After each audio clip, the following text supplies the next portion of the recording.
Welcome back to another exciting episode of Inside the Thread. I'm joined today by the very talented assembly and warehouse manager, Kyle Kolb. How are you doing today, Kyle? I'm doing well. How are you? Great. Thank you for coming. I know you're very busy, so I appreciate you taking time out of your day to sit down. We're all very busy, but no, thank you for having me. It's a pleasure to be here. Awesome. Okay. So let's just dive right in, just get to know you a little bit better and what you do. So let's start by talking about your role. So what is your current position and what are your primary responsibilities? All right. So my title is Assembly and Warehouse Manager. I oversee all of the warehouse operations. This includes everything after the point of the process where we have cleaned the product, we're boxing it up and storing it on the warehouse shelves, up and through the assembly operations as well as the shipping operations once that product leaves the door and starts heading towards the customers. Okay, awesome. Some responsibilities that fall into that include overseeing all of those operations, of course, making sure that shipping requirements are met, assembly requirements are done to meeting our quality standards, and then shipping is validating and ensuring that orders are going out on time and as ordered. Okay, great. Nice, okay. So what does like a typical day look like for you? I'm sure it varies, but... Definitely varies on a daily basis, but for the most part, in general, I come in, I get to the computer, I check in, make sure that anything remaining from the previous day gets addressed, and or looking at the assembly requirements, shipping requirements, staffing, making sure that all of our bases are covered. And then after that, I go and I check in with every single department.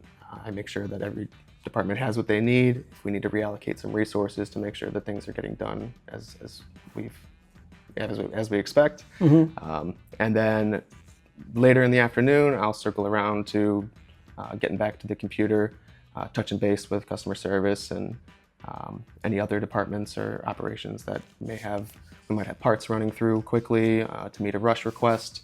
I might ensure that those parts are moving appropriately through the operations and steps to be able to meet the shipment requirement. A variety of different tasks, making sure that warehousing efforts are being taken care of.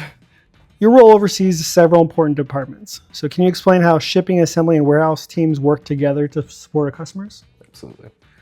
So starting with the warehouse, we have to make sure that we have accurate counts, making sure that customer service has the visibility they need of the components available within our system and within our stock.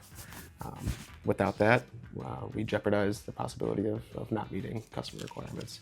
So inventory counts are very important, both in the unassembled goods and the finished goods of assembled packaged product that's ready to ship. In terms of assembly, we need to make sure that we are shipping quality products put together with the correct configurations to meet the customer requirements, that they are packaged properly, proper labels, rattles reduced within the packaging, whether with bubble wrap or void fill to ensure that parts aren't disassembling during transit, and then shipping, making sure that we are validating each individual part, making sure that the proper parts were pulled for each individual order, making sure that as they're going through their processing of whichever means of transportation they're going to get delivered to the customer with. All these steps are important to ensure that we are getting the customers what they order in a timely manner, as expected by their ship date, and with what they order. So, with a lot of businesses, customers count on products to arrive accurately and on time. So, why is attention to detail so important in your area of the business? Attention to detail is huge in the warehouse, especially. Every piece counts, whether that's the counts that are visible within the system. Whether it's the amount of pieces put into a box, every single detail, every part number that's printed on a label, lots of details. Yeah. But it's important because customers have a specific list of things that they're expected, certain part numbers, certain quantities, and we got to make sure that we're fulfilling those orders as expected. So any errors that make it out the door have that potential to negatively impact a customer. If we send them the wrong thing, that could delay them being able to get it to their end user. So attention to detail is everything in the warehouse. And truth be told, a lot of our operations within there are still done by hand. These are all talented individuals that are dedicating lots of effort and focus to making sure that these things are done properly. With a lot of exciting things to come in the future too. We've got some exciting equipment that's soon to arrive. Okay. To assist with assembly and packaging, and we're very excited to have that at our disposal to use. to help improve accuracy and ensure that products are, again, pleasing the customers and getting to them as expected. So let's take a step away from work for a moment. So what do you enjoy doing outside of Tylok? Outside of Tylok, I do my best to stay as busy as I can. There's only so much time in the day, and the way that I really feel that fulfillment is getting as much done as I can, whether it's working around the house or spending time with friends and family. That's a big one too. Want to make sure that I'm getting the most out of every day and learning new things wherever possible. So is there any hobbies or interests that your coworkers may not know about you? There's one they would know about, and that would be the cooking. Okay. The cooking is a huge thing, huge passion of mine. I love bringing people together and everyone sitting down and enjoying a great meal. But another big hobby of mine is working on different projects and things that I've got going on, like I kind of mentioned at home. One of which is fully rebuilding a car. Nice. I've got a Subaru that's been torn apart left and right, new engine, new turbo.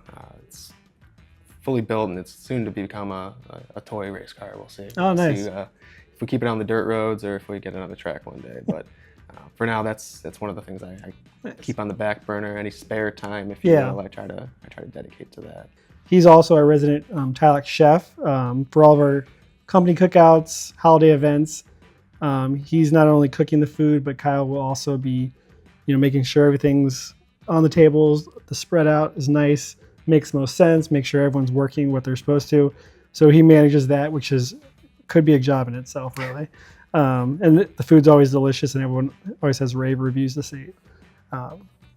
So next question. So looking back over your career, what is the best piece of advice you've ever received? Best piece of advice I've ever received. So just one of the ideologies that I kind of incorporate into my day-to-day. Of course, there's things that you can't control that most people would consider as losses, but on a day-to-day basis, the way that I look at things is that there are no losses in life. It's just your perspective and understanding that it's really either a win or a learn. If you can't take away some sort of positivity from any negative experience, it just fuels negativity. So I really just try to find the positive side of anything, even the problems that happen, even the things that you can't control. And I just really I look at it as there's no losses in life and really just wins and learns. And it's just, perspective is huge. Yeah, so. yeah, that's a great way to look at it. I mean, just everything's a learning experience in life. So, right. So one final question then. If you could instantly learn any new skill, what would it be? I've always had an interest in language. I hate the language barrier. Bump into somebody new, seems like a great person when you're out and about, and you've got that barrier of whether they've got a very heavy accent and you're just not able to really fully understand them, or just to be able to learn languages, all of the languages instantly would be phenomenal. It'd be just wonderful for traveling and seeing the world and just getting around and being able to truly relate and communicate with people in the most effective manner. Okay, well, thank you very much, Kyle, for joining us today on the show, and we appreciate your time, and I want to thank all of you for joining us today, and we will see you next time on Inside the Thread.